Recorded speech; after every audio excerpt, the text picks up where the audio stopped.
बहनों और भाइयों, मैं हूं आपका होस्ट जटाशंकर पंडित जी। आज इस एपिसोड में श्रीमद् भगवद गीता के अध्याय 1 के श्लोक भवान भीष्मश्च कर्णश्च कृपश्च समितिंजयः अश्वत्थामा विकर्णश्च सौंदत्तिस्तथैव च की व्याख्या की जाएगी। चलिए शुरू करते हैं। भीष्म का महत्व। भीष्म पितामह महाभारत के एक प्रमुख पात्र, भारतीय पौराणिक कथाओं में एक अद्वितीय स्थिति रखते हैं। उनका जीवन न केवल युद्ध कौशल का प्रतीक है, बल्कि यह एक ऐसे आदर्श पुरुष का उदाहरण भी प्रस्तुत करता है जिसने अपने जीवन को धर्म, निष्ठा और बलिदान के सिद्धांतों पर आधारित किया। भीष्म का जन्म कौरवों और पांडवों के पूर्वजों में से एक राजा शांतनु और गंगा देवी से हुआ। उनका नाम भीष्म उनकी निष्ठा और वचनबद्धता के कारण पड़ा, जिसमें उन्होंने अपनी मां के प्रति संकल्प लिया था कि वे कभी विवाह नहीं करेंगे। भीष्म की निष्ठा और बलिदान महाभारत के युद्ध में भी प्रकाश में आते हैं, जहां उन्होंने अपने कर्तव्य के प्रति अडिग रहते हुए पांडवों और कौरवों दोनों के प्रति अपने कर्तव्यों को निभाया। उन्होंने यह सुनिश्चित किया कि युद्ध निष्कर्ष तक पहुंचे, भले ही यह उनके व्यक्तिगत भावना के विरुद्ध था।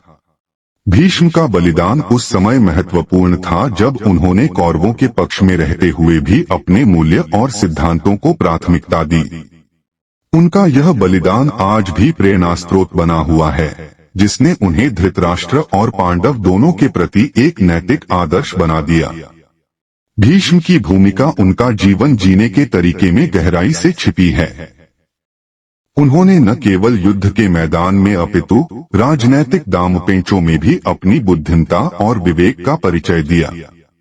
भीष्म संवाद, नीति और ग्राम्य व्यवहार का विस्तार से ज्ञान रखते थे। उनकी शिक्षाएं भारतीय संस्कृति में एक महत्वपूर्ण स्थान रखती हैं, जो आज के समय में भी नैतिक मूल्यों और आदर्शों की आवश्यकता को जीवित रखती हैं।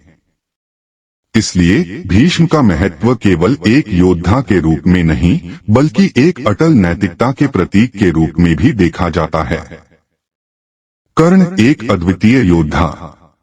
कर्ण महाभारत के प्रमुख पात्रों में से एक, अपने अद्वितीय गुणों और संघर्षों के लिए प्रसिद्ध हैं। उनका जन्म एक कुंवारी कन्या के गर्भ से हुआ था, जिसे बाद में एक रथ चालक के रूप में पहचानने का अवसर मिला। कर्ण का जीवन संघर्ष और चुनौतियों से भरा हुआ था।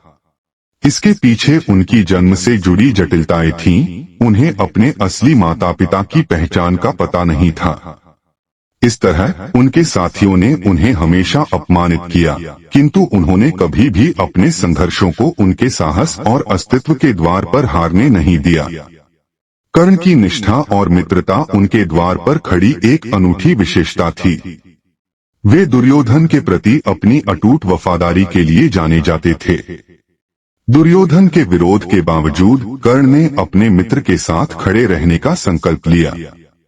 उनकी मित्रता के इस पहलू ने महाभारत के युद्ध में एक महत्वपूर्ण भूमिका अदा की, जिसमें कर्ण ने परिश्रम और बलिदान के प्रतीक के रूप में कार्य किया, जबकि उनका संबंध युयुत्सु और अर्जुन के साथ स्थापित किया गया। कर्ण के भीतर गहरी भावनाएं और संघर्ष भी विद्यमान थे। कर्ण के युद्ध कौशल ने उन्हें एक महान योद्धा के रूप में प्रस्तुत किया।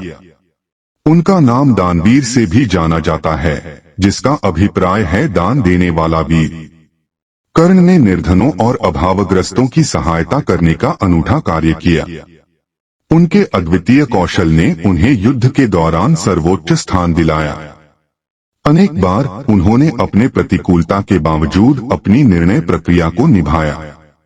उनकी पहचान केवल एक योद्धा के रूप में नहीं, बल्कि एक नैतिक और मूल्य आधारित व्यक्ति के रूप में भी स्थापित हुई। इसलिए कर्ण का जीवन उनके आदर्शों और उनके द्वारा आत्म बलिदान को दर्शाता है।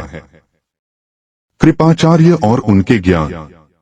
कृपाचार्य महाभारत के अद्वितीय पात्रों में से एक, युद्ध कौशल और शिक्षक के रूप में अपनी पहचान बनाते हैं। उनका जन्म एक ब्राह्मण परिवार में हुआ था, लेकिन उनका संबंध क्षत्रिय परंपरा से होने के कारण वे दोनों संस्कृतियों के समुच्चय का प्रतिनिधित्व करते हैं।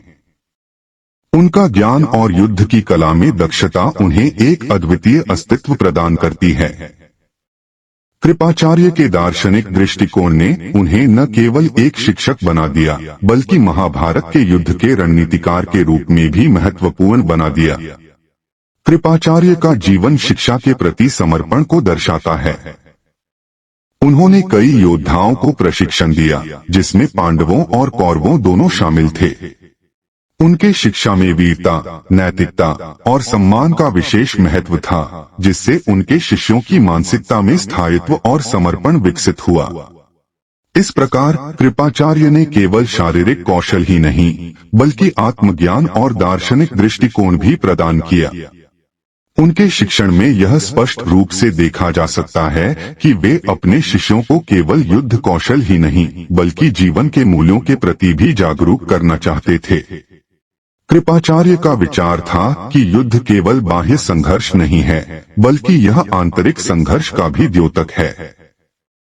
इस प्रकार उन्होंने अपने शिष्यों को सिखाया कि असली विजय आत्मशिक्षा और निरंतर सुधार में है। उनका ज्ञान विभिन्न संदर्भों में लागू होता है, जिससे यह स्पष्ट होता है कि उनके द्वारा दी गई शिक्षा केवल युद्ध के मैदान तक सीमित नहीं थी, बल्कि यह जीवन के प्रत्येक पहलू में प्रासंगिक थी। इस प्रकार कृपाचार्य न केवल एक योद्धा थे, बल्कि वे एक ज्ञानवर्धक और प्रेरक भी थे। अश्वत्थामा, विकर्ण और सोमदत्त का पुत्र भूरिश्रवा। महाभारत में अश्वत्थामा, विकर्ण और सोमदत्त के पुत्र भूरिश्रवा जैसे पात्र अपनी अद्वितीय विशेषताओं और युद्ध कौशल के लिए जाने जाते हैं। ये पात्र न केवल एक कुशल योद्धा के रूप में प्रस्तुत होते हैं, बल्कि उनकी संघर्षशीलता और साहसिकता भी उन्हें अन्यतम बनाती है। अश्वत्थामा, जो द्रोणाचार्य के पुत्र हैं, को अपने अद्वितीय शस्त्रों और शक्ति के लिए पहचाना जाता है। वह हमेशा अपने पिता की विरासत का सम्मान करते हैं और युद्ध में अपनी प्रवीणता का परिचय देते हैं। दूसरी ओर विकर्ण कर्ण का एक प्रबल और साहसी भाई है। वह दुर्योधन के प्रति समर्पित होता है और अपने भाई के लिए हमेशा खड़ा रहता है।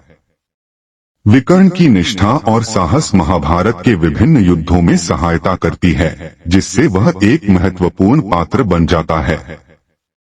इसके अलावा भूरिश्रवा, सोमदत्त का पुत्र, अपने वीरता और क्षमता के लिए जाना जाता है।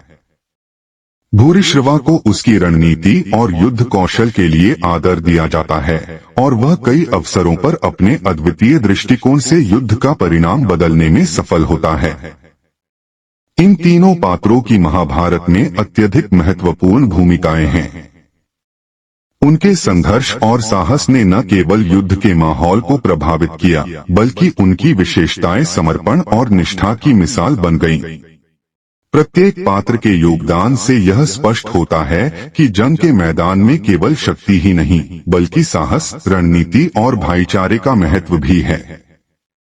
इस प्रकार अश्वत्थामा, विकर्ण और भूरिश्रवा महाभारत में एक अद्वितीय जगह रखते हैं और उनकी कहानियां सदियों से भारतीय संस्कृति का अभिन्न हिस्सा रही हैं। आज का एपिसोड यहीं समाप्त करते हैं। अगले एपिसोड में अगली व्याख्या के साथ उपस्थित होंगे। यदि यह व्याख्या आपके हृदय को कहीं स्पर्श कर जाए, तो आभार रूप में आप इसे शेयर और लाइक करना बिल्कुल भी न भूलें। इस भगवत कार्य को जन जन तक पहुंचाने में हमारा सहयोग करें। धन्यवाद। इसी आशा के साथ आपसे विदा लेता हूं। जय जय श्री कृष्ण।